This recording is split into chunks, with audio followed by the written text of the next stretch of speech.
They called it the Widowmaker stump because a woman had died circling it in a blizzard 30 years back, walking round and round in the white blindness until her legs gave out and the cold took what was left.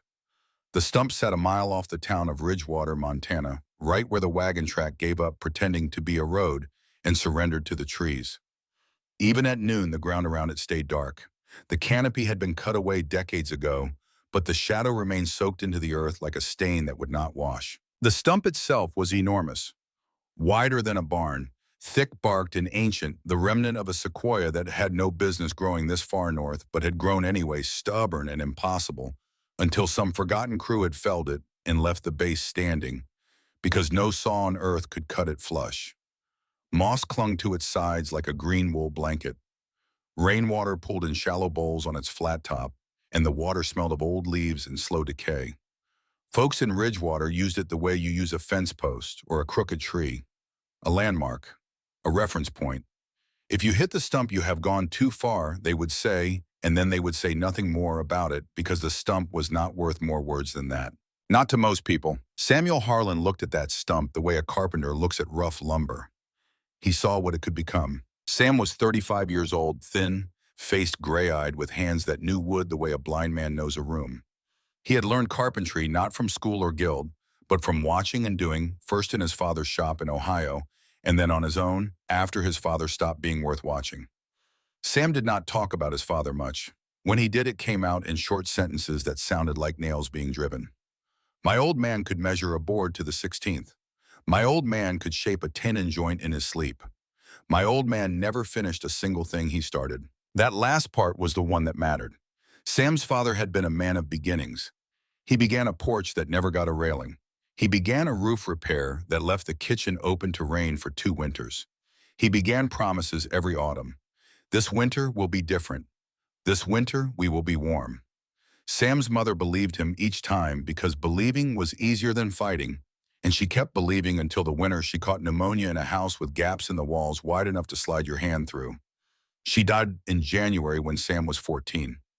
Not because the sickness was too strong, but because the house was too weak and the doctor was called too late by a man who kept saying she would be fine by morning. Sam never said he hated his father. He just made a quiet vow that he would never be that man. He would finish what he started. He would not let the cold find a way in. His wife Clara understood this without being told. She was 32, brown-haired, quick-handed, the kind of woman who could look at a pile of scrap and see a quilt, look at a bare shelf and see a pantry, look at a ruined stump and see 4 walls and a roof. Clara had grown up in the Wisconsin woods, daughter of a fur trapper named Amos Slade, who taught her that nature does not hate you, it simply does not care, and the distance between living and dying is measured in how well you prepare. Amos taught Clara to read weather by the color of the sky. He taught her to seal canoes with pine resin and clay. He taught her that moss is the best insulation God ever made, and that a man who ignores free material is a man who deserves to freeze. Clara's hands never stopped moving. If she was not sewing, she was folding. If she was not folding, she was measuring. If she was not measuring, she was planning. Sam once said that Clara could organize a tornado, and she had replied that she would if it sat still long enough. They had come to Ridgewater 2 years earlier, following rumors of work at a copper mine that stopped hiring the week they arrived. They stayed because leaving cost money they did not have, and because Sam picked up odd jobs mending fences, patching roofs, shoeing horses when the blacksmith was drunk, which was often. They rented a shack at the edge of town for $4 a month, which was nearly everything Sam earned, and far more than the shack was worth. The walls were thin pine planking, warped by seasons. The roof leaked in 3 places. Every winter the wind found cracks no matter how many rags they stuffed into the boards, and every morning the water in their bucket wore a skin of ice that Clara had to break with her knuckle before she could wash her face. The winter before last, Clara had gotten sick. A chest cold that turned into something deeper. A cough that lasted 3 weeks and left her ribs aching and her breath short. Sam had stayed up with her every night, feeding the stove, heating water, watching her sleep with his jaw set tight and his eyes red from exhaustion. She recovered, but Sam never forgot the sound of her coughing in that thin-walled room, and he never forgot that the sound was exactly like the sound his mother had made in Ohio 20 years before. He would not let it happen again. On the morning that everything changed, Sam was on the roof of their rented shack, replacing a board that had warped so badly it curled up like a dead leaf. The wind was already cold for early autumn, carrying the smell of turned earth and the first hint of something harder coming behind it. He pressed his hand against the replacement board and felt it flex. The wood was green, not seasoned, and it would warp again by December. He was renting the right to freeze slowly and paying $4 a month for the privilege. Through the gap where the old board had been, he could see down into the room below. Clara was sitting at the table mending a shirt by candlelight because the single window let in barely enough to see by. Her breath made small clouds in the air. It was October, and her breath was already visible inside their own home. Sam watched her for a moment, the needle moving steady and precise, her shoulders set against the cold with the unconscious endurance of someone who has been cold so often it has become a posture. He thought about his mother. He thought about the sound of coughing in a cold room. He thought about his father standing in a kitchen with gaps in the walls saying, "It will be fine." Then he drove a nail into the green board so hard it sank flush in one stroke and climbed down the ladder and went to the feed store. That was the thought in his head the afternoon he walked into Dawson's Feed and Supply and changed everything. The store smelled of leather and grain dust and the sour tang of tobacco spit. Mr. Dawson stood behind the counter, a pencil behind his ear, eyebrows permanently raised as though the world kept mildly surprising him. He was 55, silver-haired, skeptical of everything that was not written on a receipt. On the barrels near the stove sat Gus Whitfield and two miners whose names Sam could never keep straight. Lorna Birch, the widow who ran the laundry, was examining a bar of soap near the window. And Walt Fenn, the stable owner, stood silent in the corner with his hat in his hands, watching everything and saying nothing, which was Walt's way. Gus Whitfield was the loudest man in Ridgewater. 41 years old, barrel-chested, full-bearded, with a voice like a barrel rolling downhill. Gus was not a bad man. He was something more common and in some ways worse. He was a man who measured his own worth by the laughter he could draw from a room, and he had never once considered that laughter can cut as deep as any blade. He had a wife named Martha, quiet and kind, and a 3-year-old son named Wyatt. He worked timber when there was timber, and drank when there was not, and he held court in Dawson's store most afternoons because it was warm and because people listened to him there. Sam set his purchases on the counter. Nails, tar, a roll of canvas. He said it the way he said everything, flat and plain and without decoration. "We are not paying rent this winter." Gus leaned forward on his barrel. "Well now, where are you going to sleep, Harlan? In your hat?" Sam looked at him. "In the stump." The store went quiet for one heartbeat. Then it exploded. Gus slapped his knee so hard the barrel rocked. "A stump." He repeated it like he was tasting something strange. "A stump." The miners howled. Even Mr. Dawson let out a short cough that might have been a laugh. Lorna Birch pressed her lips together and looked away. Walt Fenn did not laugh. He just watched. Sam waited for the noise to pass. He did not raise his voice, but he did not lower his eyes either. He said, "Big one. Thick walls, good cover. We will cut a doorway, hollow it, build it right." Mr. Dawson raised his eyebrows past their normal altitude. "You mean live inside it?" Clara walked in at that moment, drawn by the noise, and she crossed the room to the counter and placed her hand flat on the wood and said, "A house is what keeps you alive. If that stump does it, then it is a house." Her voice was calm, but there was a cold edge beneath it, like the flat side of a blade, and it was Lorna Birch who stopped smiling first. Gus still grinned, but the grin had lost some of its width. Someone in the back muttered that they would freeze in there and die like mice, and Sam turned toward that voice and said without heat, "Then do not come knocking when the snow falls." Nobody noticed that sentence. It was not a threat. It was barely even a prediction. It was just a man being honest. But it would come back. Everything honest comes back eventually. They bought their supplies and loaded the wagon, while the store watched through the window heads, shaking in unison like a row of pendulums. On the way out of town, Clara leaned forward on the seat and said, "They are going to talk." Sam clicked the reins. Talking does not keep a fire going.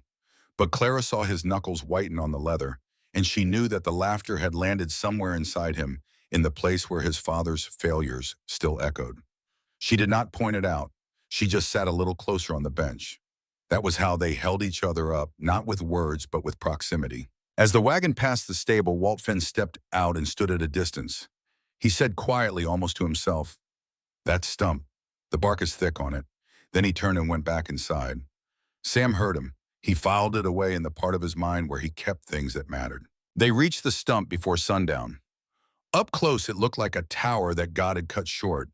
The bark was as thick as a man's forearm in places, and the moss clung to it so densely it looked upholstered. Clara walked the full circumference with her palm pressed flat against the surface, reading the wood the way her father had taught her. "Feel that," she said. Sam pressed his hand to it. "Cold now." "Not inside," Clara said. "This thing has been holding heat and holding cold for 100 years. We will make it hold our heat." Sam nodded once.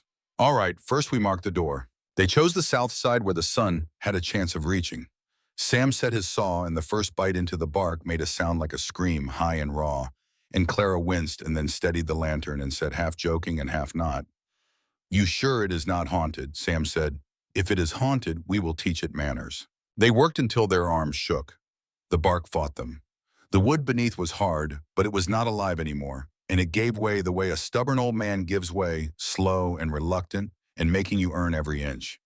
Sam used a handsaw, and then a hatchet, and then a wedge of white oak that he hammered in with the flat of his axe.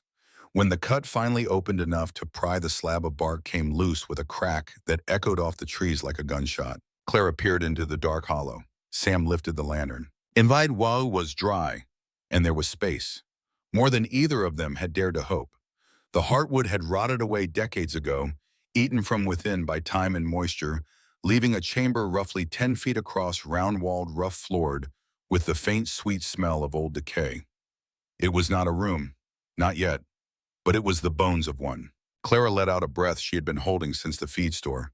"It is like it was waiting," she whispered. Sam looked at her. "Do not get poetic.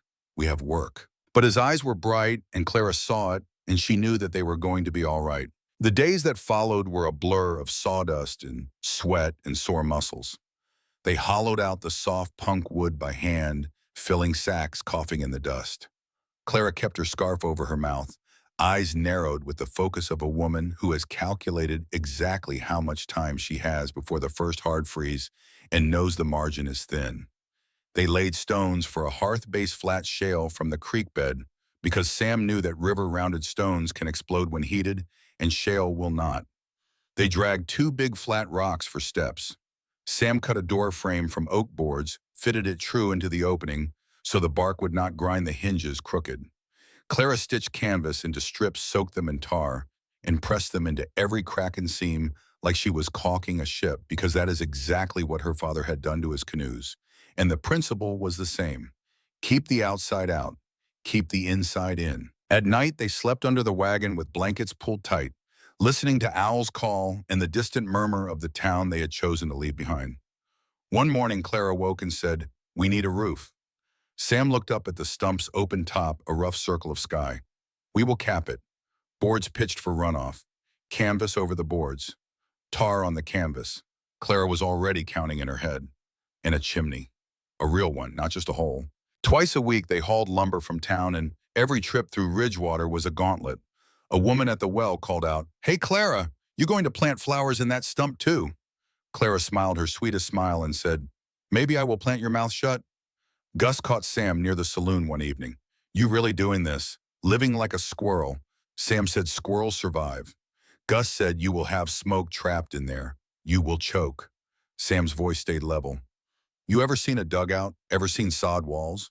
People live in worse.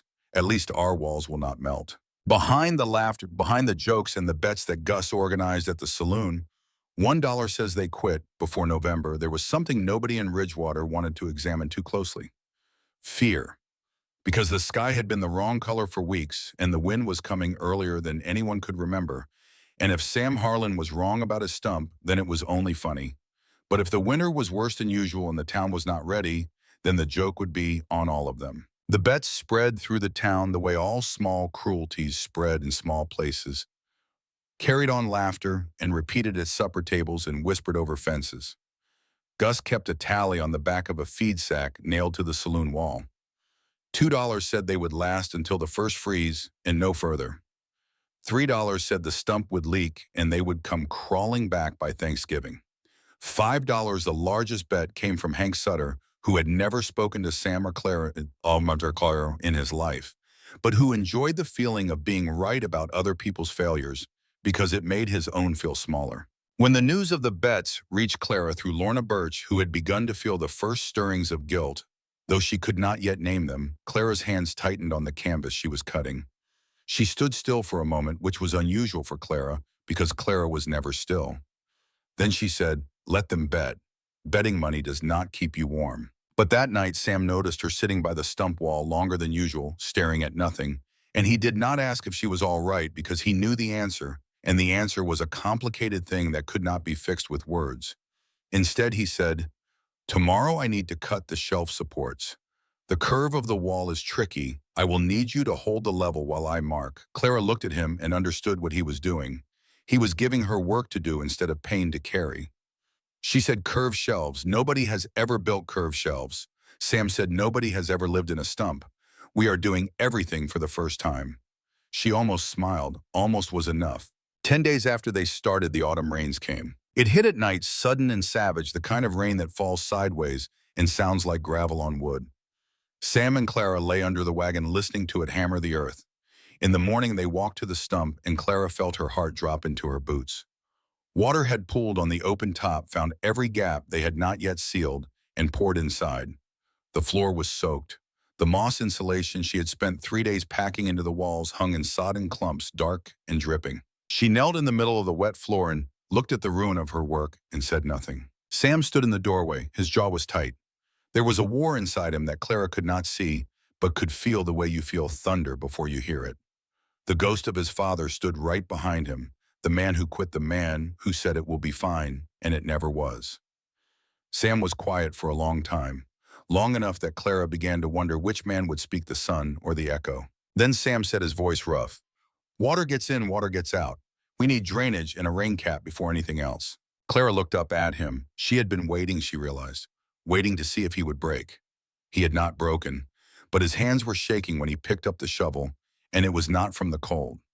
It was from the effort of choosing to stay when every failure in his bloodline whispered go. They spent 2 days fixing what the rain had ruined and making it better than it had been before. Sam dug a drainage trench around the base of the stump, angled to carry water downhill into the tree line. Clara mixed pine resin with clay, the way her father had waterproofed canoe seams, and sealed the stump's flat top, working on her knees in the cold drizzle, fingers stiff, teeth set. They pulled out every piece of wet moss, dried it over a fire, mixed in dry pine needles for structure, and packed it back tighter and thicker than before. While they worked, Walt Finn came by. He said he needed some of the rotted punk wood for his stable floor, which was a lie, and everyone involved knew it. He loaded a few sacks onto his horse, and when he left, there was a coil of good rope and a mason's trowel sitting near Sam's wagon that had not been there before. Sam looked at them. That evening, he told Clara Walt Finn left rope and a trowel. Clara asked, did he forget them? Sam said Walt Finn does not forget anything. Clara nodded. Then take them. Good people sometimes can only be good quietly. The stump after repairs was better than the stump before the rain. The crisis had forced improvements they would not have made otherwise. And this is a pattern that runs through this story like a thread through cloth. Every disaster made them stronger. Every failure taught them something the easy times never could. They lined the inside with split cedar planks, not because the stump required it, but because Clara wanted clean walls, and Sam agreed because the smell of old rot reminded him of his father's house. They built a raised floor from logs and planking so the cold earth could not steal their warmth. And beneath the floor, Clara packed moss and dry leaves in layers so thick it was like standing on a mattress. Between the stump wall and the cedar lining, she pressed more moss, dry and dense, and Sam watched her do it and asked, "You sure about moss?" Clara said, "Moss is a blanket. You ever seen a trapper's bed? They use it for a reason." Sam shrugged. "If it keeps you smiling, we use moss." She wiped sweat from her brow. "It keeps me alive. Smiling is extra." The door was thick boards hung true on iron hinges. Claire insisted on a latch that could be worked from inside with one hand. "If something comes," she said. Sam asked, "Something like what?" Clara looked at the darkening trees. "Anything hungry, cold or mean." Sam nodded and did not argue. They set the stove in the back with stones around it, and Sam cut a hole through the stump wall for the pipe. He fitted the stovepipe through a collar of metal and clay, then sealed around it with mud mixed with ash. When he lit the first small fire, the smoke curled out clean and steady through the pipe and into the cold air above the trees. Clara clapped once. Look at that. Sam leaned in watching the draft. It draws, she whispered. It works. And her voice was soft, almost reverent, as though she was afraid the stump might hear praise and change its mind. They built a bench that doubled as a bed with storage underneath. Clara stuffed a mattress sack with dry grass and wool scraps she had traded for. Sam built shelves in the curve of the wall using the stump's natural shape like it was built for them. Every joint was tight, every angle true. He took his time with the shelves because shelves are the skeleton of a home, and if the skeleton is strong, then everything that hangs on it is safe. One afternoon, a boy appeared at the doorway. Tommy Finn, 10 years old, Walt's son, the kind of child who got punished regularly for asking too many questions. He stood with his hat in his hands and his eyes wide. Clara said, "You lost." Tommy shook his head. "Pa says you are crazy. I wanted to see." Sam said, "Come in then. If you are going to judge, do it with your eyes." Tommy stepped inside and his mouth fell open. "It is warm already. It is not even winter yet." Clara smiled. "Not even close." Tommy touched the cedar wall. "It smells like a chest," Sam said. "Tell your pa there is room for one more fool if he changes his mind." The boy ran off, and by dusk, half the town had heard about the Stump house again, this time with fresh ammunition. "They are building a nest. They will grow acorns. They will marry a woodpecker," Gus said, and the saloon roared. But there was one detail in Tommy's report that nobody paid attention to. "It is warm already." That sentence would echo later in ways that none of them could imagine. When the autumn turned sharp and the nights came early, Reverend Pratt rode out to the stump. He was 56, stiff-backed, clean-handed, a man who believed that social order was God's order and that anything unusual was probably sinful. He stood at the doorway and cleared his throat. Clara said, "Morning, Reverend. Here to bless the stump." The Reverend looked uncomfortable. "I am here to ask if you are all right." Clara crossed her arms. "We are building. That means we are more than all right." The Reverend glanced at the stovepipe. "You have heat." Sam said, "We will have more when the snow comes." The Reverend sighed. "People are worried you are isolating yourselves." Clara laughed once, sharp and short. "People are worried they will not have someone to laugh at when it gets cold." The Reverend's cheeks colored. "That is not fair." Sam said, "It is accurate." The Reverend tried a different approach. "If you need help, you can ask." Clara looked at his hands, pale and unmarked. "Help like what?" "A prayer. We already have those." The Reverend stiffened. "That stump is not meant for living." Sam looked at him with those flat gray eyes and said, "Neither is half the town. Yet here we all are." The Reverend left without blessing anything. After he was gone, Sam stood watching his horse shrink down the trail, then turned back inside and picked up his saw and began cutting wood harder than he needed to. Clara did not ask what was wrong. She knew. The Reverend had reminded Sam that the whole world stood on the other side, and no matter how sure you are, that weight never gets lighter. She waited until he finished cutting, then said, "That plank is nice. What is it for?" Sam looked at the board. "Another shelf. Need a place for the salt." It was true that they needed a salt shelf. It was also true that he had needed to saw something. Clara knew both things and said nothing more. That evening, after the Reverend's visit, Sam sat outside the stump on one of the flat rocks they used as steps and sharpened his axe with a whetstone. The sound of it, the slow, rhythmic scrape of steel on stone, was the sound he made when he needed to think. Clara came out and sat beside him without speaking. After a while, Sam said, not looking up from the blade, "My father used to say the neighbors would help. He would say it every time something broke. The neighbors will help." They never did, and he never helped them either. Folks who wait for help die waiting. Clara leaned against his shoulder. "We are not waiting for anything." Sam tested the edge with his thumb. "No, we are not." He went back to sharpening. The sound carried into the trees and mixed with the evening wind, and somewhere a mile away in Ridgewater, the saloon was full and bright and loud with laughter about a couple who lived in a tree stump, and Sam could not hear the laughter from where he sat, but he could feel it the way you feel. Weather changing before the sky shows it. He sharpened the axe until the edge could split a hair, and then he went inside and hung it on the hook he had built into the curve of the wall, and he did not think about the Reverend or the saloon again, because thinking about opinions is a luxury, and Sam Harlan dealt only in necessities. In the final days before the first snow, they prepared with the seriousness of people who understand that preparation is the only prayer that winter answers. Beans, salt pork, flour. A barrel of water positioned near the stove where it would not freeze. Lamp oil, dried apples, scraps of cloth. Sam did not go to the saloon.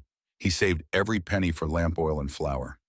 Clara saved every scrap of cloth and every dried apple and every handful of salt as though each one was a promise to the future. One evening, Clara said, if a big storm comes, you might not see your hand in front of your face out there. We need rope. Lines from the stump to the trees then, from the trees out to the road toward town. Sam laughed. Rope lines in the woods. It will look like a trap. Clara did not laugh. My father survived 3 winters in Wisconsin because of rope lines. Tie them. Sam laughed, but he tied them. From the stump to the nearest trees, then tree to tree, then out toward the wagon track that led to Ridgewater. He did it because Clara asked, and because he had learned a long time ago that when Clara asked for something practical, she was usually right. 2 weeks later, the first snow fell. It was not much, but it came sideways, and it stuck, and it changed the color of the world in a single night. The town scrambled to nail boards over windows and stack cordwood against walls. Sam and Clara moved their last things into the stump.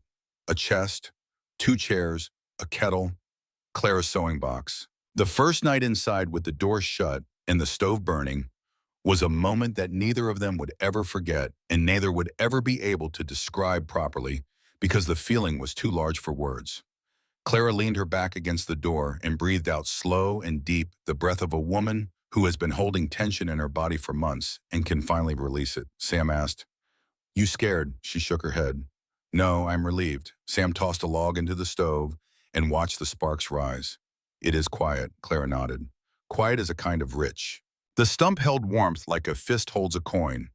The cedar walls stayed dry.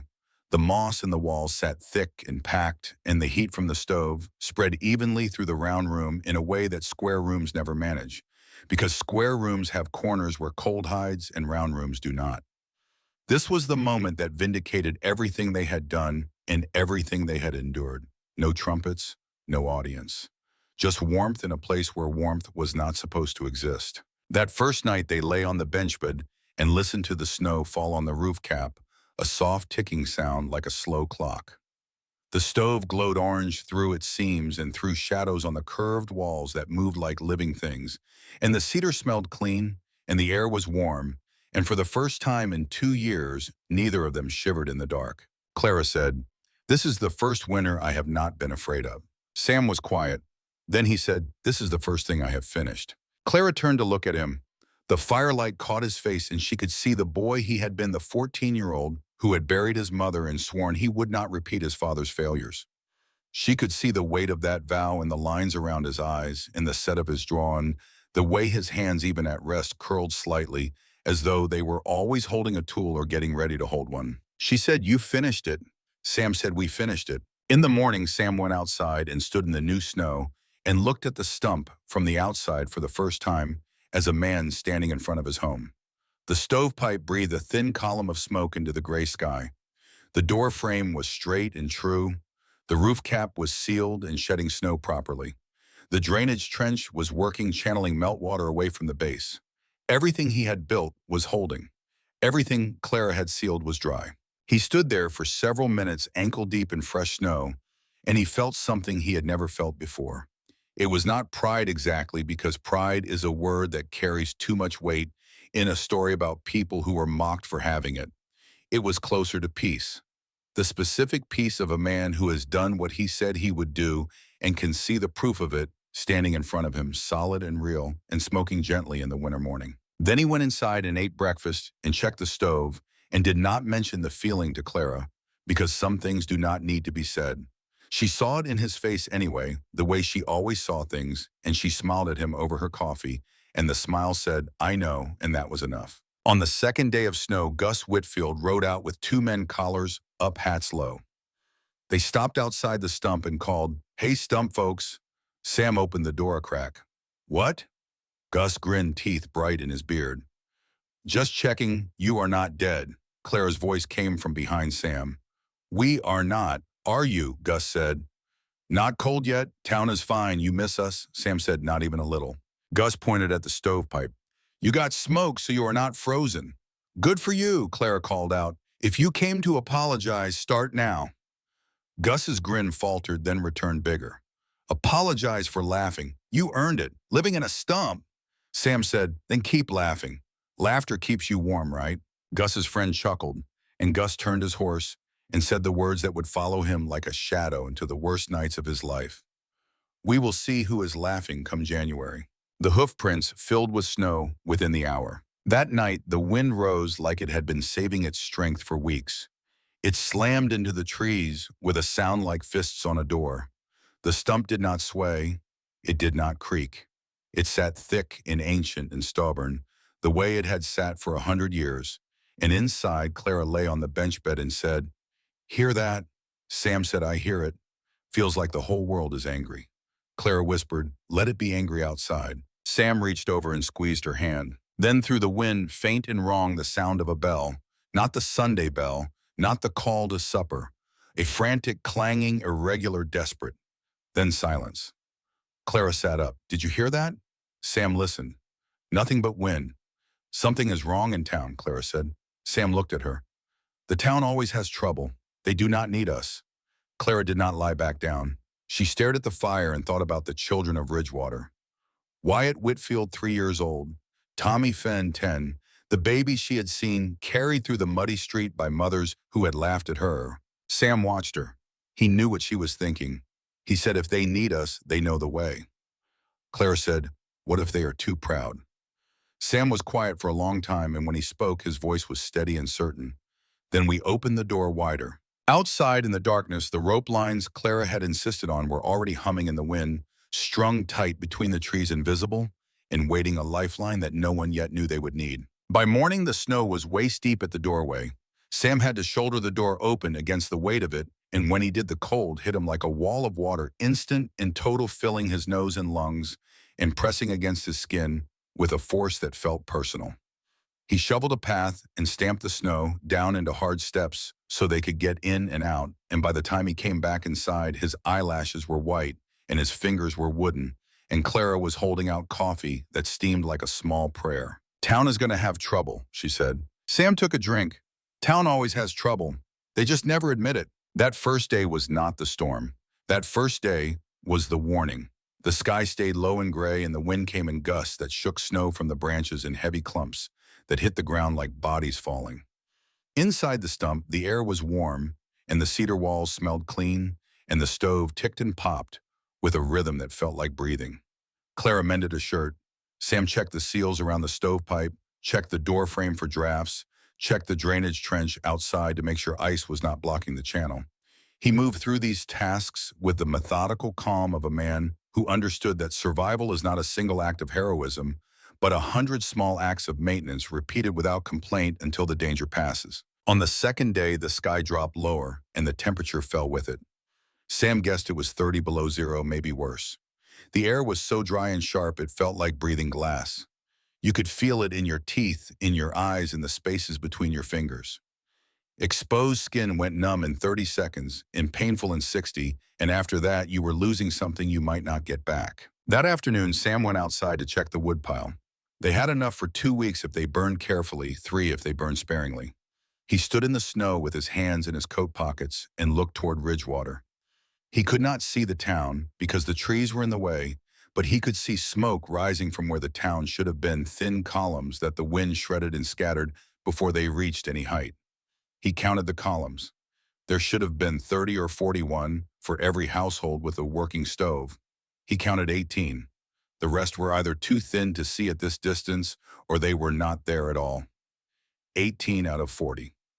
Less than half the town had functioning heat on the second day of what was shaping up to be the worst winter in a generation. Sam stood there for a long time in the cold, counting and recounting, and then he went back inside and did not tell Clara what he had seen, because telling her would not change the number, and worrying her would not warm those dark chimneys. But he checked their food stores again that evening, and he checked the water barrel, and he checked the stove, and the chimney, and the door, and the rope lines, and everything else he could check, because checking was the only prayer he knew, and he had a feeling that the prayer was about to be tested. Clara watched him check everything twice. She said, "You are expecting company." Sam said, "I am expecting winter." Clara said, "Same thing." On the third day, the real storm arrived. It came not as weather, but as violence. The sky went blank, a white nothing that erased the tree line and the mountains and the horizon itself. The wind did not blow, it attacked, slamming into the forest with a sound that was not like anything natural, not like wind or water or thunder, but like something alive and furious and enormous, something that had decided that everything standing should be flattened. Snow did not fall, it flew sideways in sheets so thick you could not see 3 feet ahead. The temperature was beyond cold. It was a different state of matter, a hostility so pure it felt almost clean. Inside the stump, Sam fed the stove and checked the chimney seal and then sat near the door with his rifle across his knees. Not because he expected wolves, because holding the rifle meant he was ready, and being ready was the only thing he could control. Clara asked, "You think anyone will come?" Sam stared at the door. "They are proud." Clara nodded. Pride freezes quick. They heard the town bell again at some point, thin and warped by distance, ringing in a ragged rhythm that meant trouble. It rang for maybe a minute, then the wind swallowed it, and there was nothing. Then the wind shifted, and the sound vanished, and there was nothing but the roar outside and the quiet inside, separated by 3 inches of ancient bark in a layer of moss and Clara's stubbornness in Sam's refusal to become his father. That night, the stovepipe nearly killed them. Sam woke in the dark to a smell that was wrong. Not wood smoke, which he had grown used to the way you grow, used to your own heartbeat. This was sharper, acrid, choking. He opened his eyes and the air was thick with it, a gray haze that swirled in the lantern light like fog with intent. The stove was burning fine, but the smoke was not going up. It was coming back down the pipe and filling the room because the wind outside had shifted to a direction that forced the draft backward, pushing smoke down into the chamber instead of pulling it up and out. Clara was already coughing hard and deep, the kind of cough that comes from the bottom of the lungs and carries everything with it. Sam was on his feet in a second. His mind worked fast because it had to. He could kill the fire and they would freeze. 30 below outside and falling. Without the stove, the temperature inside the stump would drop to killing range within 2 hours, maybe less. Or he could keep the fire burning and they would suffocate. The smoke was already thick enough to make his eyes stream and his throat close. Clara solved it. She was bent over, coughing, one hand on her knee and the other pointing at the door. And between coughs, she said the words that saved them. Door, open it, crack, cross draft, pull the smoke up. Sam understood instantly. If he opened the door just slightly, the outside air pressure would push inward at the bottom and create an upward current that would carry the smoke out through the pipe. It was the same principle as a bellows. He grabbed the latch and pulled the door open exactly 2 fingers wide. The cold came through that gap like a razor, a thin blade of air so frigid it felt like it was cutting the warmth in half. But immediately the smoke began to move. The gray haze swirled, shifted, and started rising toward the pipe opening. Within a minute, the air was clearing. Within 5, it was breathable. But the gap had to stay open, and the cold pouring through it was relentless. Sam sat beside the door for the rest of the night, with his shoulder against the frame, adjusting the opening with every shift of wind. Too wide and the heat would pour out and they would freeze slowly. Too narrow and the smoke would build again and they would choke. The margin was 2 fingers, sometimes 3, sometimes barely 1, and it changed with every gust. His left hand held the door. His right was numb within an hour. His eyes burned from residual smoke and his back ached from the awkward position, and he did not move. Clara sat by the stove, managing the fire with the precision of a watchmaker. Not too hot, which would produce too much smoke. Not too cool, which would die. She fed it small pieces, dry pieces one at a time, and she watched the flame the way a mother watches a sick child with total attention and controlled fear. Around midnight, she said quietly, "Remember what Gus said. You will have smoke trapped in there. You will choke." Sam's eyes were closed from exhaustion. He was almost right. Clara said almost right is not right. A small joke, a dark one. But it lived in the space between them like a coal that would not go out, and it kept them both awake for another hour. Around 3 in the morning, Clara's head dropped against the wall and her eyes closed. She had not meant to sleep, but her body made the decision for her. Sam saw it happen. He did not wake her. He shifted his position so that he was between the door and the stove, one hand on the gap, his eyes on the fire, doing both jobs at once. He did this for 3 hours. He did not count the hours because counting would have made them longer. He just watched and adjusted and fed the fire when it needed feeding and held the door when it needed holding, and at no point did he consider waking Clara because she needed sleep more than he needed help. When she woke in the gray pre-dawn light, she looked at him, sitting between door and stove, both hands raw, and she understood what had happened during the hours she was gone. She did not say thank you. She poured him coffee and held the cup while he drank because his hands were too stiff to hold it. That was enough. That was everything. By morning, the wind shifted east and the chimney drew clean again. Sam pulled the door shut and the warmth rushed back like a held breath released.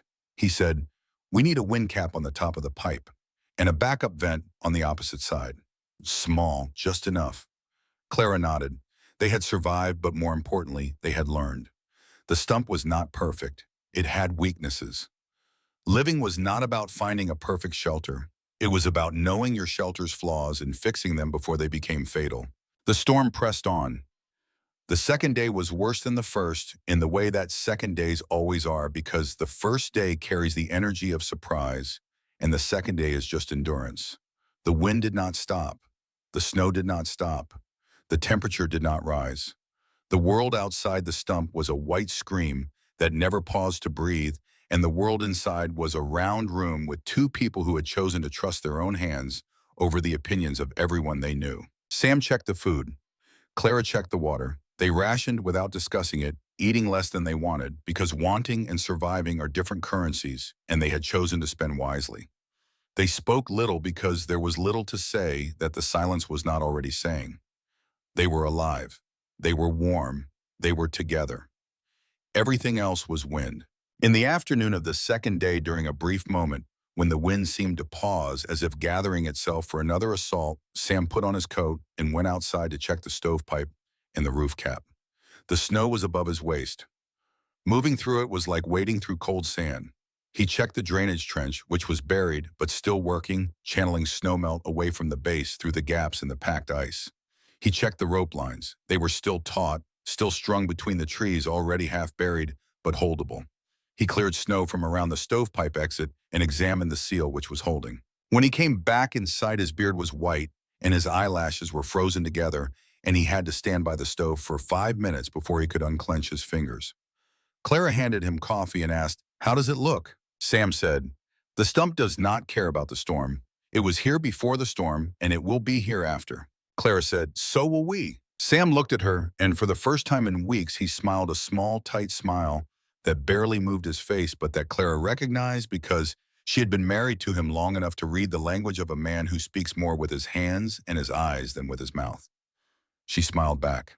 On the morning after the third night of the great storm, there was a knock at the door. It was faint, almost nothing. The kind of sound you might mistake for a branch falling or snow sliding off the roof cap.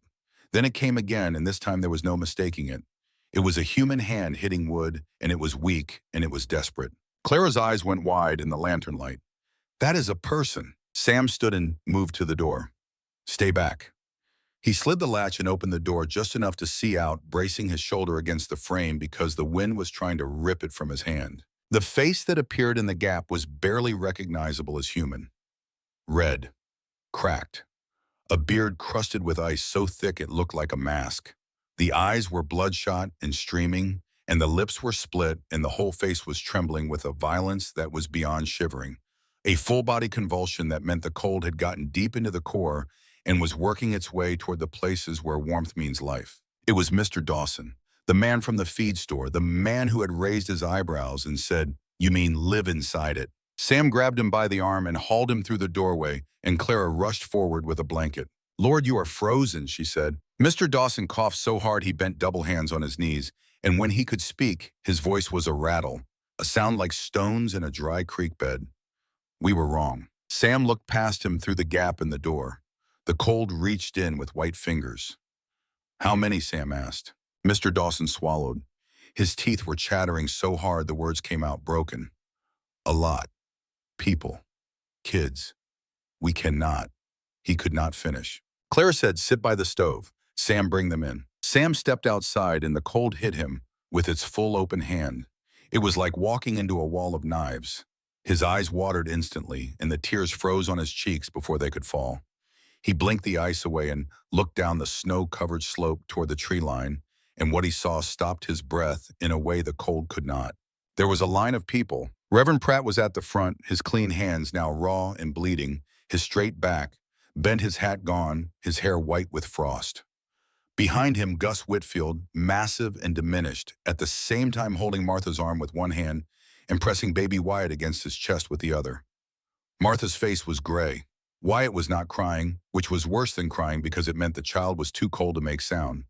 Behind them, three miners, one of them, Hank Sutter, with a rag wrapped around his ear, where the frostbite had already done its work.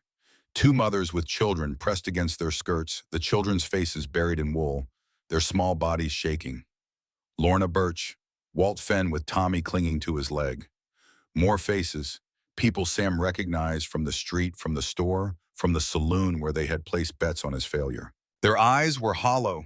Their lips were blue or white or cracked and bleeding. They looked like people who had walked out of a grave and were not sure they had arrived anywhere better. Reverend Pratt lifted his hands, palms out, the same hands that Clara had mocked for being soft.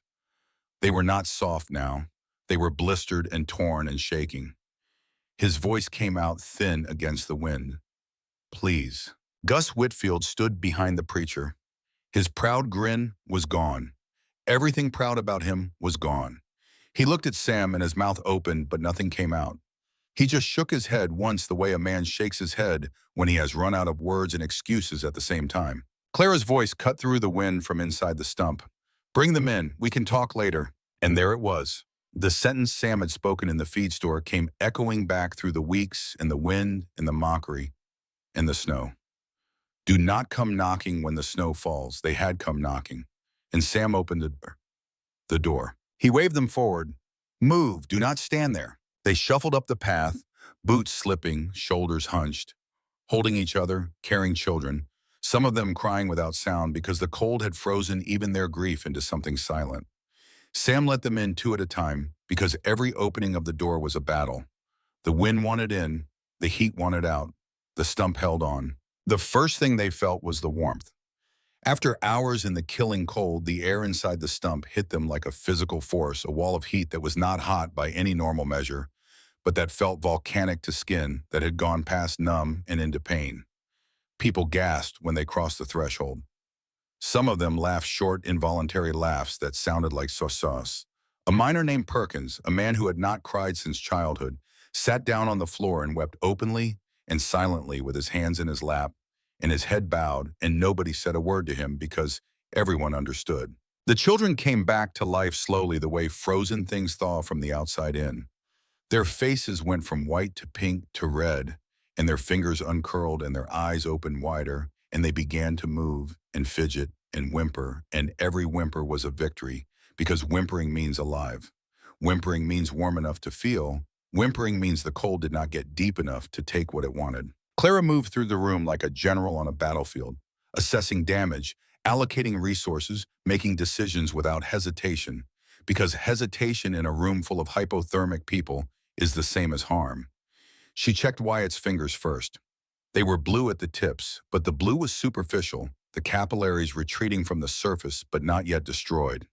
She held his small hands between her palms and rubbed gently, not roughly, because rough rewarming damages tissue, a fact her father had taught her after finding a trapper whose feet had been ruined by a friend who rubbed them too hard with snow. Wyatt looked up at her with eyes that were glassy and confused and starting to clear. He said, warm. Just the one word. Clara said, yes, warm. You are safe. Inside, the air filled with the smell of wet wool and cold breath, and something else, something sharp and chemical, that Sam recognized as the smell of frostbite of skin that has been damaged past the point of easy repair. Children cried and then stopped when Clara handed them tin cups of warm water sweetened with a spoon of molasses, the same molasses she had been saving for Christmas. A woman grabbed Clara's hand and sobbed, I am sorry, I am so sorry. Clara touched her shoulder. Warm up first. Be sorry later. Reverend Pratt stood near the door, shaking so hard his words came out like a man trying to speak on a galloping horse. I came to tell you I was wrong to judge. We were wrong. Sam said what happened in town. Mr. Dawson spoke from beside the stove, his voice still rattling like something loose inside him. Chimneys clogged. Roofs gave in under the snow weight. The wind tore boards off the church like paper. People thought they were safe because they had walls. But the wind found every crack. Fires went out. Wood was too frozen to light, and hands were too numb to hold a match. People started to panic. Clara said, "You ran out of wood." One of the miners laughed bitter as black coffee. "Wood does not burn when your hands cannot grip it." Martha Whitfield whispered, her eyes locked on Wyatt, who was starting to move again, starting to make small sounds that meant life was coming back. My baby's fingers turned blue. Clara's face went hard, but her hands stayed gentle as she guided Martha closer to the stove. "Sit closer, all of you. Sam, move that chest. Make room." Sam shoved furniture against the walls. The stump was not built for 20 people. It was built for 2. But it was built for survival, and survival does not care about comfort or personal space or the way things are supposed to look.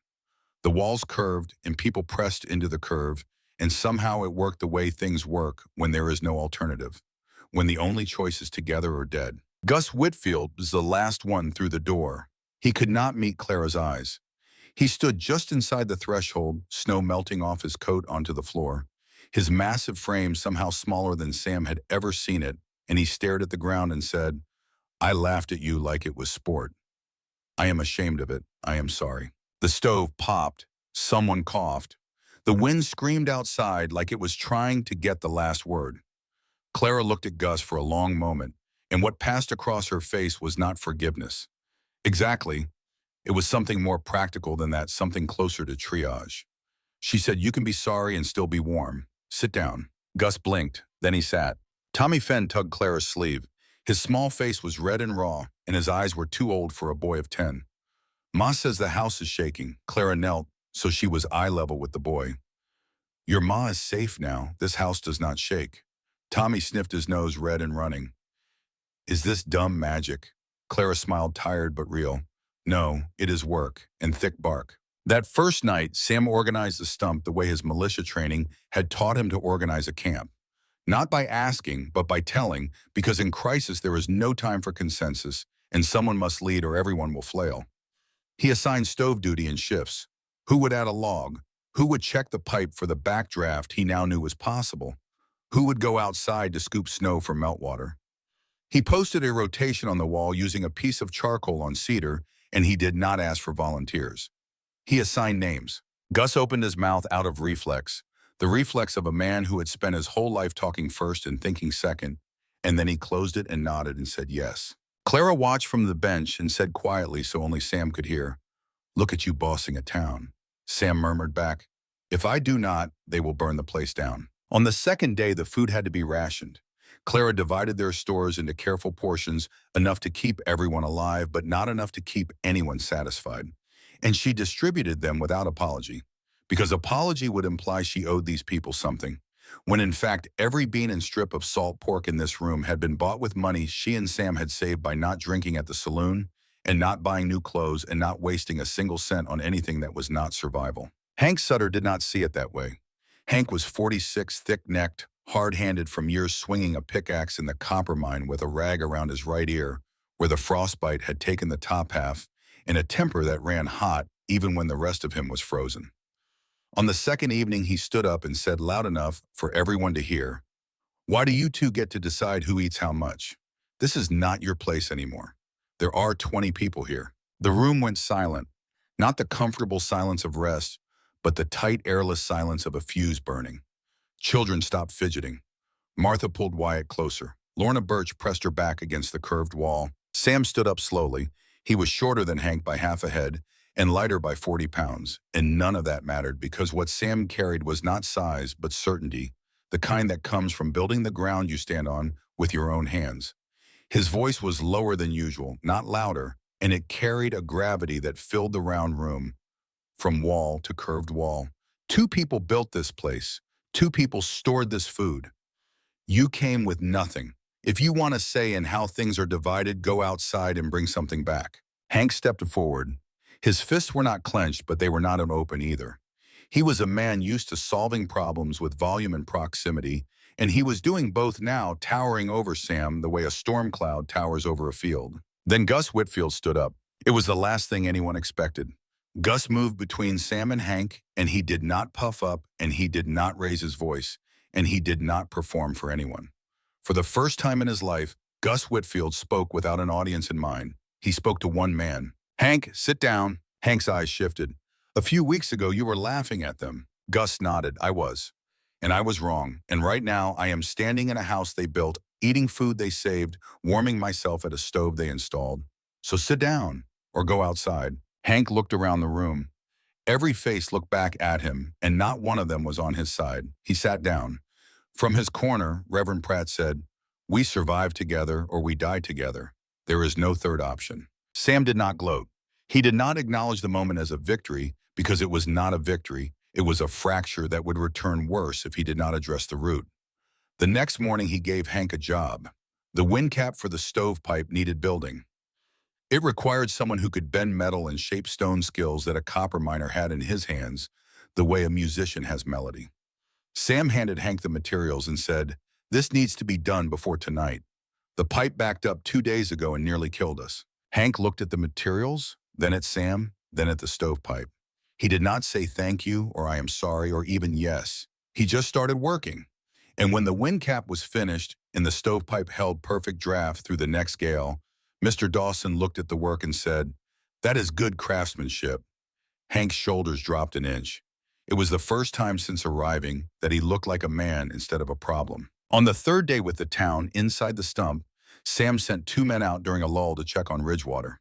They came back with white faces and short sentences that landed like stones. Church roof is gone. Saloon windows blown in. Half the houses have drifts inside them. Mr. Dawson closed his eyes and his lips moved, and maybe it was a prayer, or maybe it was a curse, and in that moment there was no difference between the two. Clara said, "Anyone left out there?" The men looked at each other. "We think we got most, but there is old Mrs. Caldwell. She would not leave." Mrs. Caldwell was 73 years old, a widow who lived alone in a small house at the end of the last road in Ridgewater. Her husband, a carpenter named George Caldwell, had built that house with his own hands 40 years ago. It was small and plain, and the roof sagged, and the porch listed to the left. But George had laid every board and driven every nail, and Mrs. Caldwell had told anyone who would listen that she intended to die in that house, because leaving it would be the same as leaving George, and she was not prepared to leave George twice. Gus jumped up before anyone else could speak. "I will go." Clara looked at him. "You will freeze." Gus said, "If I freeze, I earned it. But I will not if I move fast." Sam took his coat from the hook by the door. "Clara, stay. Keep the stove going." Clara's eyes flashed the spark that appeared whenever someone told her what to do, and Sam held her gaze and spoke not as a husband giving orders, but as a man who understood what each of them was best at. "You built this place too. That is why you stay. You are keeping it alive. Keep the stove. That is not less, that is everything." Clara held his eyes for a long moment, reading him the way she read wood, looking for flaws, testing the grain.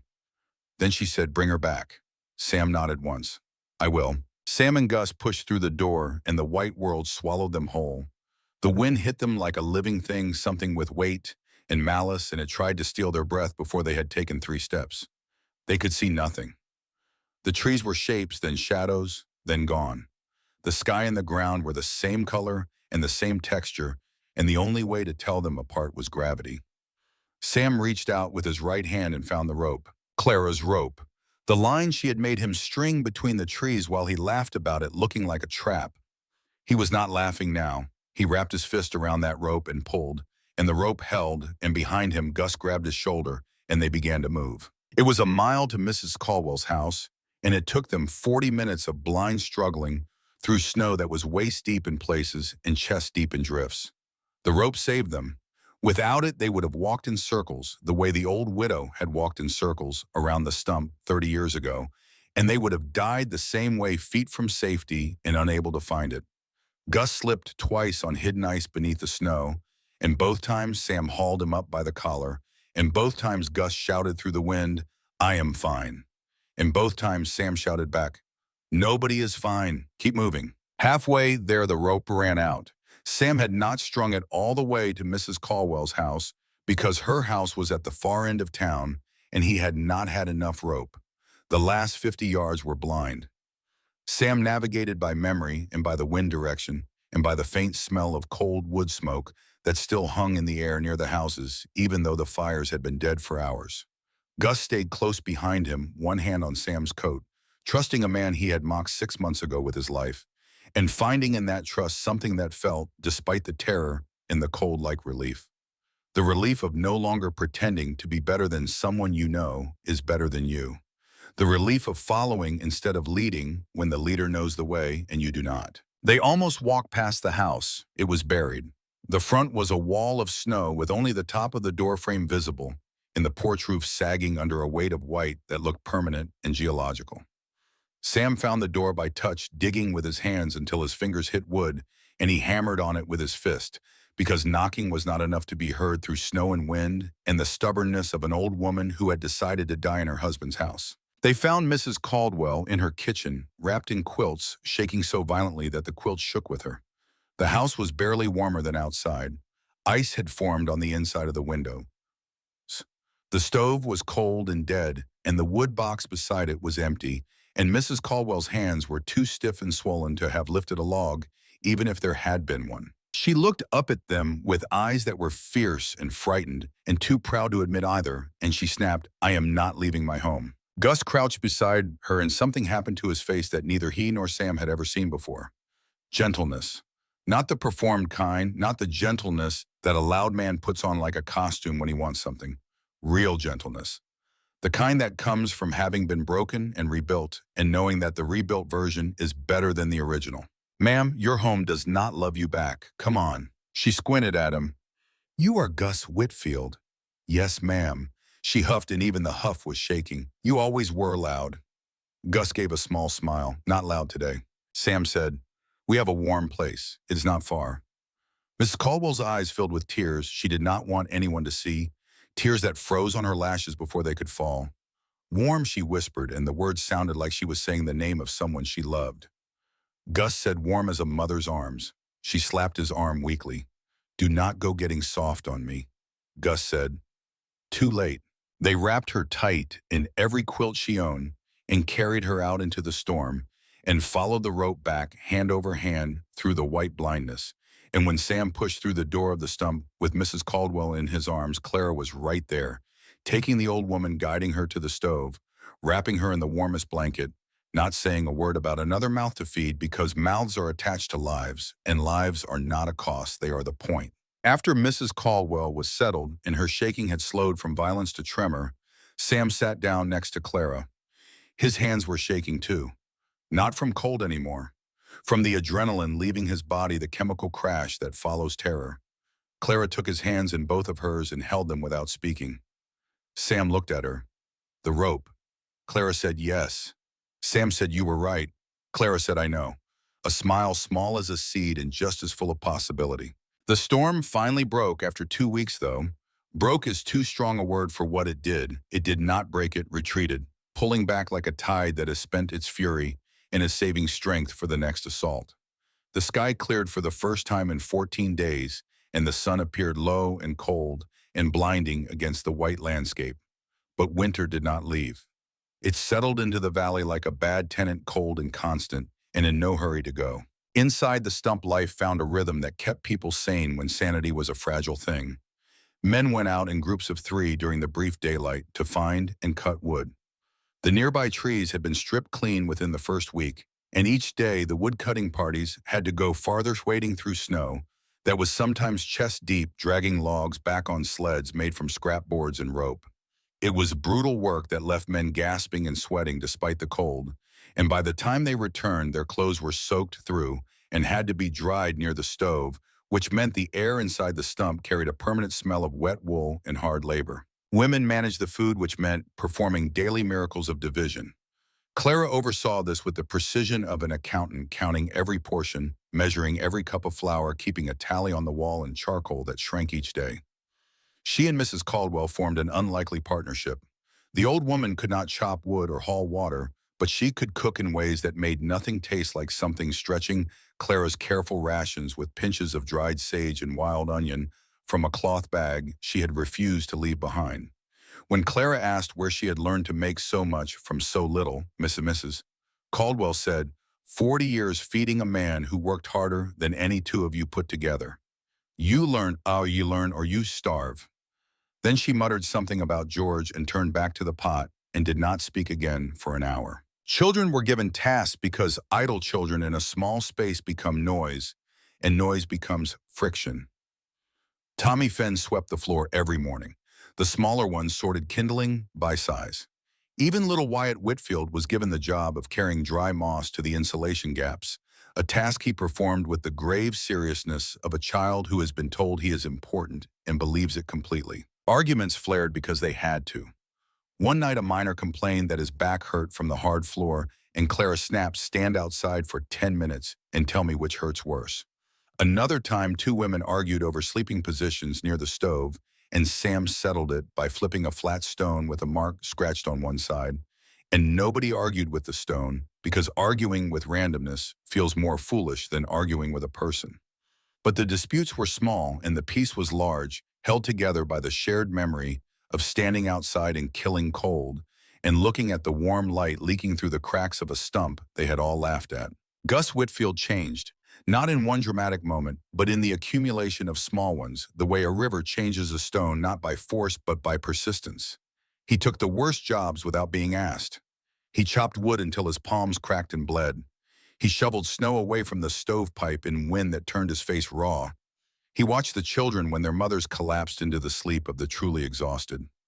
One afternoon, Clara found him standing by the doorway staring at the curve of the stump wall, with an expression she had never seen on his face, something between wonder and shame. She asked, "What are you looking at?" Gus said, "I am thinking about every time I called this thing stupid." Clara said, "It is wood." Gus shook his head slowly. "No, it is not. It is your stubbornness turned into a room." Clara considered this. That is one way to put it. Gus glanced at her, and his eyes held something raw. "You hate me." Clara thought about it honestly, the way she thought about everything, measuring it and weighing it before she spoke. "I hated the way you made it easy for others to be cruel. But hate is heavy. I have enough heavy things already." Gus's eyes shone. "I will carry some." Clara nodded. "Then carry it by being better." One evening, Lorna Birch sat next to Clara when everyone else was asleep. The two of them watching the stove the way women have watched fires for 10,000 years, in silence and in thought. Lorna said quietly, "I was in the store that day, when you told them about the stump. I did not laugh out loud, but I did not say anything either. Sometimes silence is as bad as laughing." Clara looked at her. "You are saying something now." Lorna's eyes were wet. "I wish I had said it sooner." Clara said, "Then say it from now on." They sat together in the dark, two women who had found each other on the other side of a disaster, and the stove crackled, and the stump held them, and outside the wind did what wind has always done, which is blow and not care who hears it. On a Sunday afternoon, halfway through the ordeal, Reverend Pratt cleared his throat and said what he had been composing in his mind for days. "I owe you both a public apology." Sam raised an eyebrow. "Public. You have got a crowd." The Reverend looked around at the faces packed into the round room, faces he had preached to and counseled and judged for years. "I used my pulpit to warn people about foolishness. I should have used it to warn them about pride." "You warned them about us too," Clara said flatly. The Reverend nodded. "I did." Clara said, "Then say it." The Reverend took a breath that was also a surrender. "Samuel Harlan and Clara Harlan built this place with their hands. We laughed because it looked strange, but it was our thinking that was strange. They prepared. We mocked. And now we are here because their preparation is saving us." The room was quiet. Gus stared at the floor. Then he lifted his head and spoke, and his voice cracked on the last word the way a beam cracks before it breaks. "I laughed loudest. I am sorry. I was wrong." That crack in his voice did more than any sermon could have done, because it was not rehearsed and it was not performed. It was the sound of a man who had run out of armor and was standing in front of everyone he knew with nothing between him and the truth. Clara nodded. "All right," Sam said, "if you are sorry, prove it later. Help build. Help store. Help fix." Gus said, "I will." Christmas came without fanfare. No tree, no presents, no feast. Clara sewed a small star from scraps of cloth and hung it from the lantern hook, and Tommy Fenn looked at it and said, "That star looks sad." Clara knelt beside him. "Real stars are small too. They only look big because they are far away." Mrs. Caldwell, who had not spoken about George since the night she arrived, looked at the star and said, "George made me a star once. Out of tin." She paused. "It was ugly as sin. I loved it." Nobody said anything because there was nothing to say that would be better than what the silence was already holding. Martha Whitfield, who had barely spoken above a whisper since the night she arrived with a blue-fingered Wyatt pressed against her chest, surprised everyone by singing, It was a hymn, an old one, and her voice was not strong, but it was clear and it filled the round room, the way water fills a bowl, finding every curve and every corner and settling into the space as though it had always been there. Other voices joined, hesitant at first and then stronger, and for 3 minutes on Christmas evening, in the belly of a tree stump in Montana, 20 people who had been strangers to kindness and intimates of mockery sang together with their eyes closed and their hands folded and their hearts as open as they were capable of being. Sam did not sing. He was not a singing man, but he listened and his hand found Clara's in the dark and he held it. Reverend Pratt held a short service after the singing ended. He did not preach about judgment or sin or the wages of wickedness. He said, "This year we learned that shelter does not need to look the way we expect. Sometimes it looks like a stump, and sometimes the people we thought were foolish are the only ones who are wise." That night, Sam lay on the bench with Clara, while the room breathed around them, 20 bodies exhaling into the dark, the soft sound of people who are alive because someone else refused to give up. Clara whispered, "Do you think they will remember?" Sam stared at the dark ceiling where the cedar planks met the stump walls in a curve that looked in the dim light like the inside of a cupped hand. "Cold makes memories," he said. Clara squeezed his hand. "So does kindness." Outside, the snow fell softly on the roof cap, and the stump held everything inside it, the way it had always held things, the way trees hold seasons and stones hold heat, and the earth holds the bones of everyone who has ever stood on it, steady and patient and without complaint. New Year's Eve came at midnight with no clock to mark it. Mr. Dawson was the one who stood up slow and stiff from sleeping on a hard floor for weeks and said in his quiet, careful voice, "It is a new year now. I just want to say that I am glad to be alive to say that." The room was still for a moment. Then someone clapped softly the way you clap in a hospital or a church. Not to celebrate, but to acknowledge that the thing worth celebrating is simply the act of still being here. Others joined. The sound was small in the round room, absorbed by the cedar walls and the thick bark beyond them, and it faded quickly. But it mattered. Every person in that room would remember the sound of that applause for the rest of their lives, not because it was loud, but because of what it meant. They had made it. Not to safety, not yet, but to another year, and sometimes that is enough. January ground forward like a wheel stuck in mud. The storm had broken, but the cold had not. It sat over the valley like a weight, relentless and patient, as though winter had decided this year it would not merely visit, but settle in permanently. Days were 5 hours of gray light, bookended by long black nights. The sun, when it appeared at all, hung low on the horizon like a lantern that someone had forgotten to put out, giving light but no warmth. And the snow reflected that light back upward so that the sky and the ground glowed with the same pale indifference. Inside the stump, the days developed a rhythm that kept them sane. Men went out in groups of 3 during the brief daylight to find and cut wood.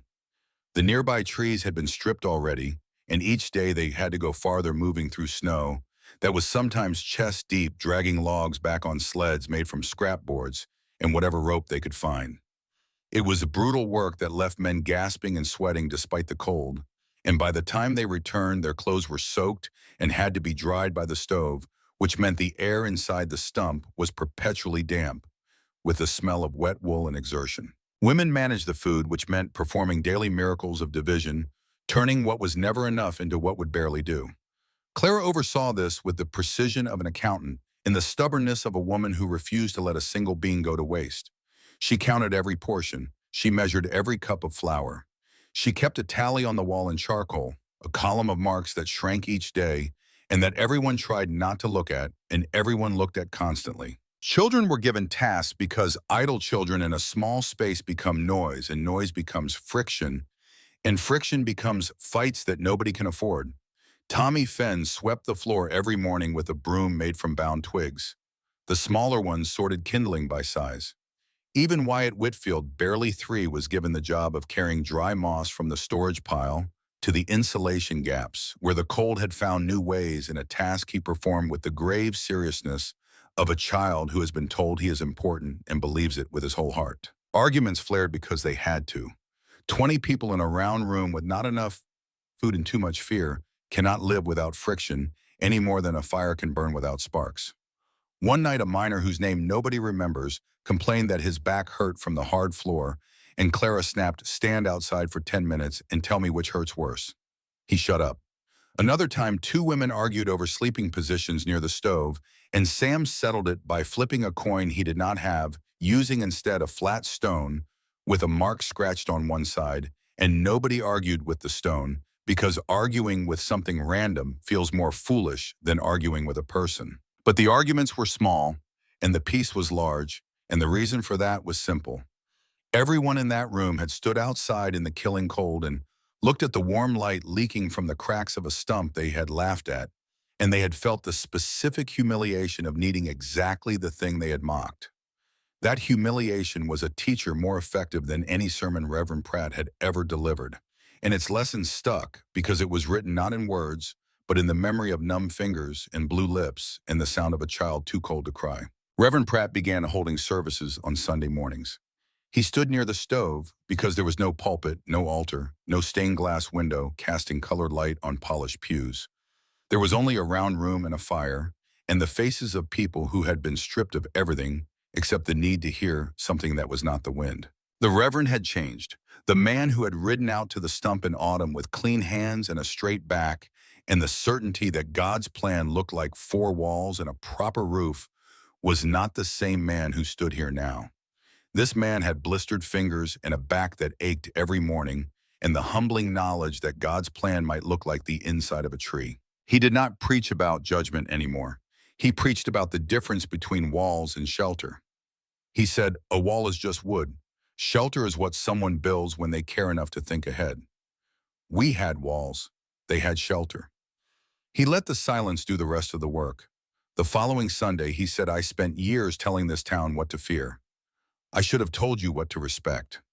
Hard work, preparation, the courage to look foolish in front of people whose opinions do not keep you warm." Sam sat with his back against the curved wall listening, and Clara leaned against him. She whispered, "Did you ever think we would host church in a stump?" Sam murmured, "If the Lord wants to visit, he can duck." Clara pressed her lips together to keep from laughing too loud, because laughing during a sermon, even a sermon held inside a tree, seemed wrong.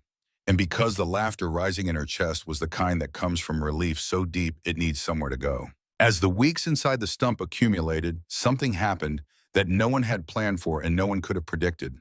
The stump became more than shelter. It became the place where Ridgewater figured out what it was going to be. People met in the stump to plan repairs for when the thaw came.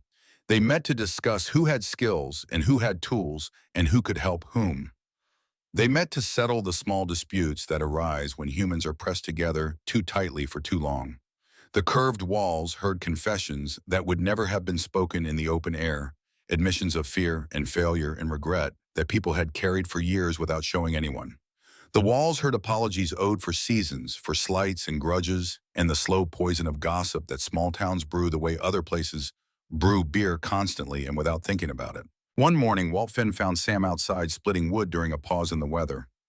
Walt stood watching for a while, which was his way, and then he spoke without looking at Sam directly, which was also his way. "That rope, the one strung between the trees, it saved a dozen lives at least." Sam set the axe head on the chopping block and rested his hands on the handle.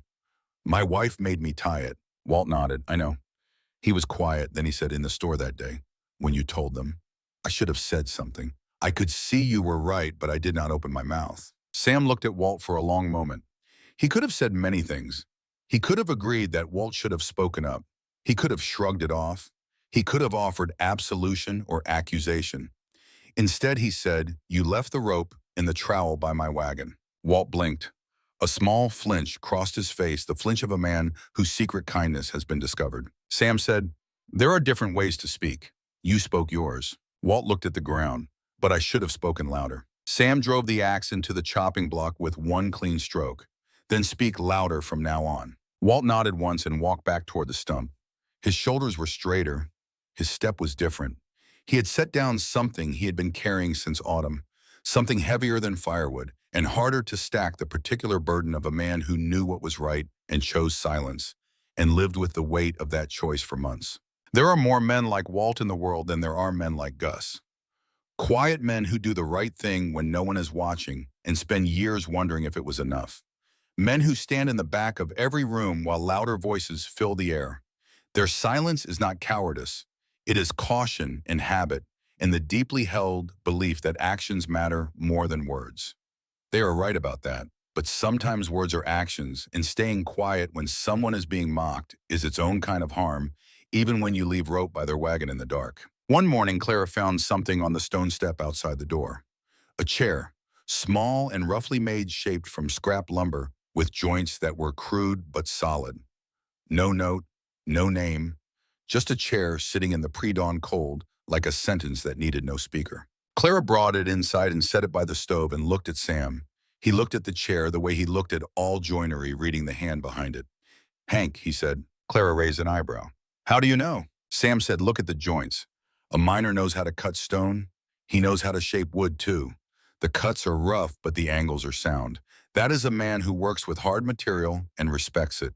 When Hank came inside later that morning, he saw the chair in its place by the stove, and his face showed nothing, but his eyes went to it and stayed for a moment too long. Clara poured him coffee before he asked for it. She did not look at him when she handed it over. He did not look at her when he took it.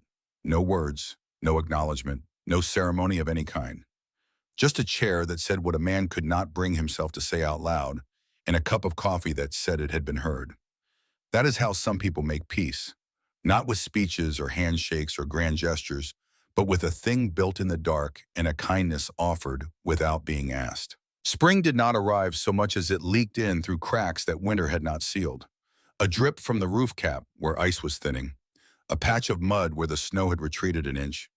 A bird call from somewhere in the trees, tentative and uncertain, as though the bird was testing the air and was not sure it would hold. The thaw came slowly and grudgingly, the way someone gives back something they have stolen only because they were caught. Each day brought a small concession, a degree of warmth that you could feel on your face if you stood in the right spot, an inch of bare ground that had not existed yesterday, a sound from the forest that was not wind, the crack of ice releasing its grip on a branch, the trickle of water finding its way back to liquid after months of imprisonment. People began to leave the stump. Not all at once, but in stages, the way patients leave a hospital, the strongest first and the weakest last, each one stepping through the doorway with a look that was part relief and part reluctance and part something that had no name, the feeling of leaving a place that had saved you and knowing you could never fully repay that debt. They returned to their homes, or what remained of them, and the damage was worse than anyone had imagined from the inside of a tree stump. The church roof was gone entirely. The saloon's front wall had buckled.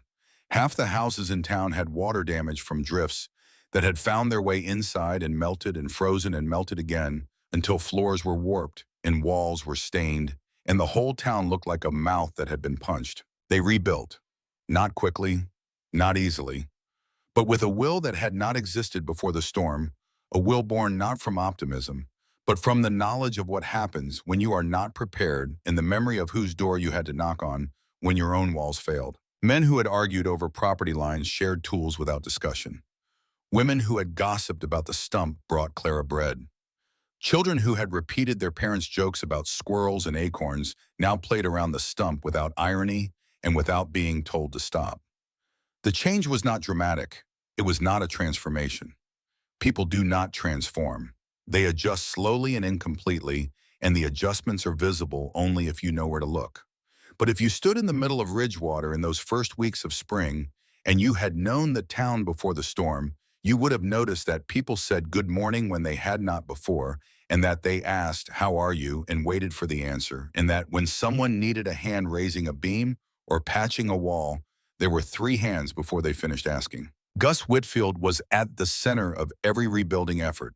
He organized work crews the way he had once organized laughter, with the same energy and the same need to be useful. But now the usefulness was real, and the energy was directed at something other than his own ego. He repaired the church roof with 4 other men, working in silence, because the wind was still cold enough to steal words. He rebuilt the saloon's front wall with timber. He had cut himself during those long days inside the stump when chopping wood was the only language he had for repentance. When a widow named Ellen Marsh could not afford lumber for her collapsed porch, Gus showed up at dawn with boards under one arm and nails in his pocket and built the porch before she woke up. She found him sitting on the finished steps drinking water from his canteen, and she said, "Who told you to do this?" Gus said nobody. She said, then why? Gus looked at his hands, which were harder and more honest than they had ever been, and said, because I spent too many years not doing things. On the day the last family moved out of the stump, Reverend Pratt stood outside with a small crowd gathered in the spring air that was cool but not cold and smelled of mud and pine and the raw green smell of things deciding to grow again.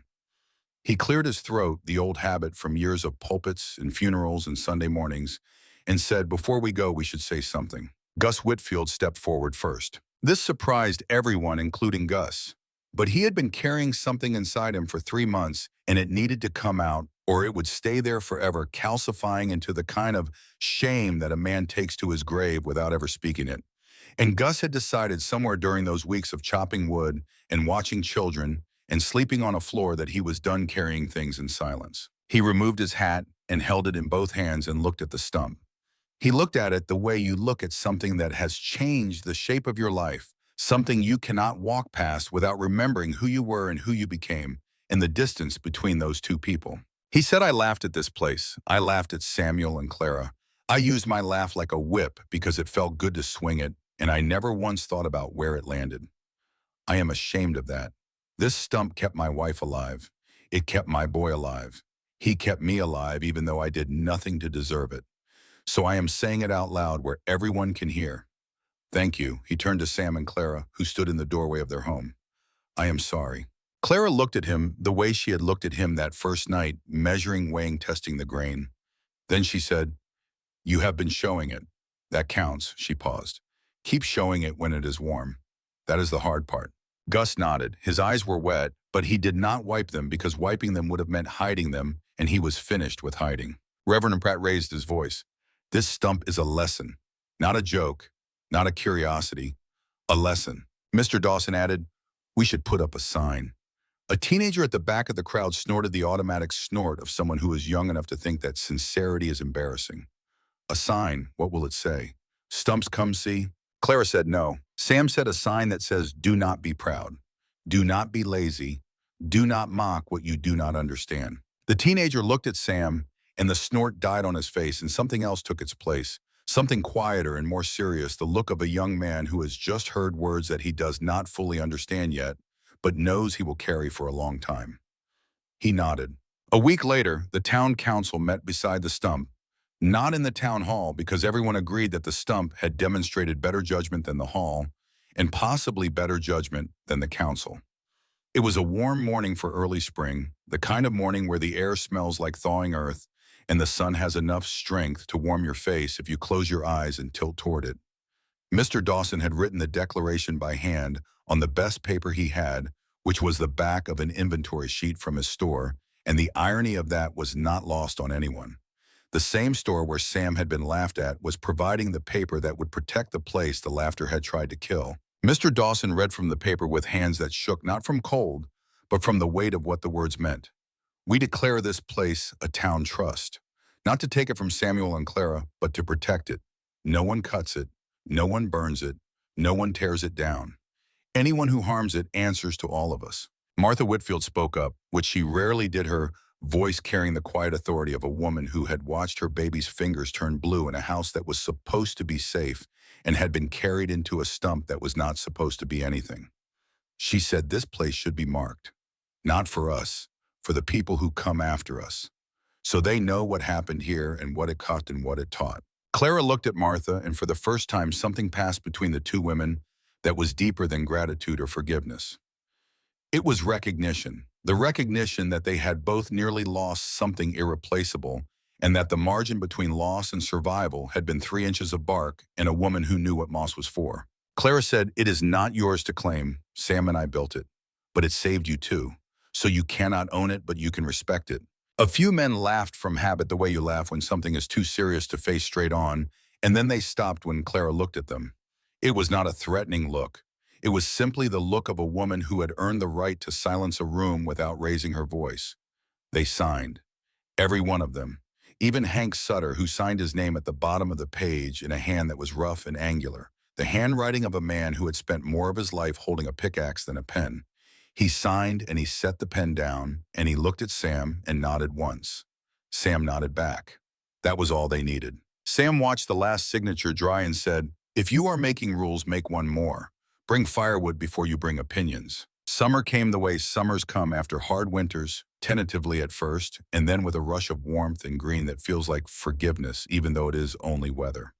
Sam and Clara stayed in the stump because it was theirs, and because it was home, and because home is not determined by what something looks like, but by what it contains. And what this stump contained was the life they had built from nothing using their own hands and their own stubbornness in the thick bark of a tree that had refused to die completely even after it was cut down. Clara built a small porch out front under a canvas awning and planted herbs in wooden boxes that sat on the stone steps and caught the morning sun. Rosemary, thyme, sage. The smell of them mixed with the cedar from inside and created something new, something that people would remember years after they forgot the names and the dates and the details of the story. Sam built a tool shed nearby from salvaged lumber, a neat little structure with a workbench where he could plane boards and sharpen saws. When summer was full, the children of Ridgewater played around the stump, and nobody chased them away, and nobody told them they were being strange, and nobody made jokes about squirrels or acorns, because those jokes had died during the storm, along with a lot of other things that were not worth keeping. Tommy Fenn came by most afternoons. He would sit on the porch and watch Sam work in the tool shed and ask questions that ranged from the practical, "How do you know when a board is seasoned enough?" to the philosophical, "Do you think the stump knows people live inside it?" Sam answered each one with the patience of a man who remembered being 10 years old and full of questions that adults dismissed because the questions were not useful. Sam did not believe in useless questions. He believed that a boy who asks how a stovepipe works today will build a better stovepipe tomorrow. One afternoon, Tommy asked, "Were you scared?" When everyone laughed. Sam stopped planing and looked at the boy. He could have lied. He could have said no and made himself into the kind of hero that stories prefer, the kind who never doubts and never flinches and never lies awake at night wondering if the whole world is right and he is wrong. But Sam did not lie to children because lies are the cheapest building material there is, and everything built on them falls down. He said, "Yes, every day." Tommy looked confused. "Then why did you do it?" Sam said, "Because being scared and being wrong are not the same thing. You can be scared and still be right. Most of the important things in the world were done by people who were scared." Tommy thought about this for a long time. Then he said, "I want to build something someday." Sam handed him a piece of sandpaper and a rough-cut board. "Start now." Walt Fenn came to collect his son that evening and found Tommy sitting on the stump porch, sanding a board with such concentration that he did not hear his father's boots on the path. Walt stood watching for a moment the way he always watched things, quietly and completely, and then he looked at Sam, who was cleaning his tools in the shed doorway. The two men regarded each other across the summer evening, and something passed between them that was too honest for words, an acknowledgement that the world is full of men who know what is right and say nothing, and that the distance between knowing and speaking is the distance between a man who helps in secret and a man who helps in the open, and that both kinds of help matter, but only one kind changes anything. Walt said, "Thank you for teaching him." Sam said, "He teaches himself. I just hand him the sandpaper." People came to visit from other towns. They came because they had heard the story, which had traveled the way stories travel in places where the distances are long and the winters are hard, passed from mouth to mouth, at trading posts and stage stops, growing and shrinking and changing shape with each telling, but keeping its core intact, the way a river changes course but keeps its water. A couple built a home inside a tree stump. The town laughed at them. Then winter came, and the town came knocking, and the stump saved everyone. The details shifted. Some tellers made Sam taller. Some made Clara fiercer. Some added wolves. Some added a blizzard that lasted a month. But the heart was always the same, and the heart was true. They did put up a sign. It was carved into a plank of oak by Sam's own hand and sealed with oil so the letters would last. 3 lines. No decoration, no cleverness. Just the truth set down the way Sam set down everything, plain and straight and without apology. Do not be proud. Do not be lazy. Do not mock what you do not understand. The sign did not make the stump less strange. It made the town less cruel. That is an exchange worth making. One evening in late summer, when the light lasted long and the air was warm enough to sit outside without a coat, and the sound of crickets had replaced the sound of wind as the valley's background music, Gus Whitfield walked up the path with a sack of flour on his shoulder. He walked differently than he had before the winter. His stride was steady but unhurried, the walk of a man who has learned that arriving matters more than arriving first. He set the flower down beside the door and straightened and waited, and there was something in the way he waited that was different from the way he had ever stood before, a patience that he had not possessed 6 months ago, a willingness to be still that comes only after a man has been loud for long enough to hear the echo and not like what it sounds like. Clara opened the door and raised an eyebrow. "What is that?" Gus cleared his throat. "Payment." Sam appeared behind her. "For what?" Gus looked at the stump at the bark that was warming in the late sun at the stovepipe that rose from the side like a finger pointing at the sky at the porch with its herb boxes where rosemary and sage were thick and green at the door that he had knocked on when his son's fingers were turning blue and his wife could not stop shaking, and his own pride was a luxury he could no longer afford. He looked at all of it and he took his time because he wanted to remember it exactly as it was in this moment. The home that should not have existed, the home that a whole town tried to laugh out of existence, the home that stood anyway because the people who built it were more stubborn than the people who mocked them. He said, "For the winter, for my kids' fingers not turning black, for my wife breathing easy again, for me learning when to shut my mouth," he paused, "and for letting me in when you had every right to leave me in the snow." Clara's eyes softened the way they did only rarely when something genuine had made it through the practical armor she wore against a world that had given her many reasons to wear it. She said, "Keep your flour. Feed your family." Gus shook his head. "I have enough now. I am going to keep bringing things. Not because I owe you, because I want to." Sam studied him. The man before him bore little resemblance to the man who had sat on a barrel in Dawson's store and slapped his knee and bet $1 that the Stump house would fail before November. That man had been loud and wide and full of a confidence that was all surface. This man was quieter and leaner and harder in the hands, and there was something in his eyes that had not been there before, a steadiness that comes not from never falling, but from getting up so many times that falling has lost its power to keep you down. Sam nodded once. "All right, but if you keep bringing things, bring nails too. We are adding another shelf." Gus smiled, and it was a real smile, the first real one that Sam or Clara had ever seen on his face. Not the wide performer's grin he had worn like a mask for 41 years, but something smaller and quieter and realer. Something that started at the corners of his mouth and traveled upward until it reached his eyes and stayed there. "Yes, sir." After Gus left, Clara leaned on the doorframe and watched him walk down the path, and she said, "Think the town really changed." Sam looked at the road, then at the stump, then at the mountains where the last snow clung to the high peaks like white hair on the temples of something ancient and patient. "A little," he said. Clara said, "Enough." Sam shrugged the way he shrugged when something was true but not finished. "Enough for now." They stood in the doorway of their home, the home that was not supposed to be a home, the home that was a stump, the home that had been laughed at and bet against and dismissed and mocked, and then when the world turned cold and everything else failed, had done the one thing a home is supposed to do. It had kept them alive. It had kept everyone alive. Clara stepped close to the stump and pressed her cheek against the bark. The sun had been on it all afternoon and it was warm, warm the way a living thing is warm, even though the tree had been dead for decades. She closed her eyes and listened to the silence inside the wood, the deep old quiet of a thing that has stood through more than any person will ever know and will stand through more still. "It is funny," she said. Sam asked, "What is?" Clara said, "They thought we were crazy, but all we did was listen to winter before it arrived." Sam opened the door wider. The smell of cedar and wood smoke and rosemary drifted out into the summer evening, a smell that was home and safety, and the proof that stubborn people can build something from nothing if they refuse to stop. "Come inside," he said. "Supper is ready." Clara followed him in, and the stump swallowed the sound of the world the way it always did, holding their warmth the way it had held the heat of 100 summers and the cold of 100 winters, and would hold 100 more, steady and patient and stubborn, like the people who lived inside it, like the bark that surrounded it, like the roots that still reached down into the dark Montana earth, holding on to something that no saw could cut and no storm could pull free. And in the town of Ridgewater, where the wagon track turns into trees and the ground stays dark even at noon, the stump still stands. Not because it is stronger than the storms that test it every winter, not because it is special or magical or blessed.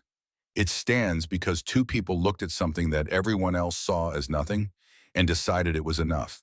It stands because a woman remembered her father's lessons about rope and moss and pine resin. It stands because a man refused to become his father and chose instead to become the person his mother had needed and never had. It stands because preparation does not need permission and survival does not need approval. And sometimes the best house in the world is not the one that looks the best, but the one that is still standing when everything else has fallen down. That is the lesson the stump teaches, not in words because stumps do not speak, but in the plain quiet fact of its existence. In the thick bark and the cedar walls, in the moss insulation, in the stovepipe that still draws clean when the wind comes from the east. In the rope lines strung between the trees, frayed now and green with age, but still they're still strung, still waiting for the next storm and the next person who needs a line to follow home. In the sign that hangs beside the door, carved into oak and sealed with oil, 3 lines long and plain as a fence post and just as strong. Do not be proud. Do not be lazy. Do not mock what you do not understand. Some lessons are carved in wood. The best ones are carved in the people who read them. Years later, when the story had been told so many times that it had become part of the landscape of Ridgewater, the way the mountains and the river and the stump itself were part of the landscape, a traveler passing through asked Mr. Dawson about the sign. Mr. Dawson, who was older by then and slower, and whose eyebrows had settled into a permanent expression of mild wonder at how the world had turned out, told the story the way he always told it, plain and complete and without embellishment, because the truth did not need decorating. The traveler listened, and when the story was done, he said, "So they were right all along." Mr. Dawson shook his head. "That is not the point. Being right did not save anyone. Being prepared did. There are a lot of people who are right about things and who do nothing about it. Samuel and Clara did something. They built the thing. That is what matters. Not the knowing, the building." The traveler thought about this, and then he asked, "Are they still there?" "In the stump." Mr. Dawson smiled, and it was the smile of a man who has watched a miracle happen so slowly that most people missed it, and who feels privileged to have been paying attention. He said, "Where else would they be? It is their home." And it was. And it is. And the stump stands still a mile off the road where the wagon track turns into trees, its bark thick and its walls warm, and its door open to anyone who comes with firewood instead of opinions. The sign hangs beside the door. The rope lines hang between the trees. The stove draws clean. The cedar smells sweet. And the lesson endures not because someone carved it in wood, but because someone lived it first in the cold, in the dark, in the belly of a tree that the whole world said was not enough. It was enough. It was always enough.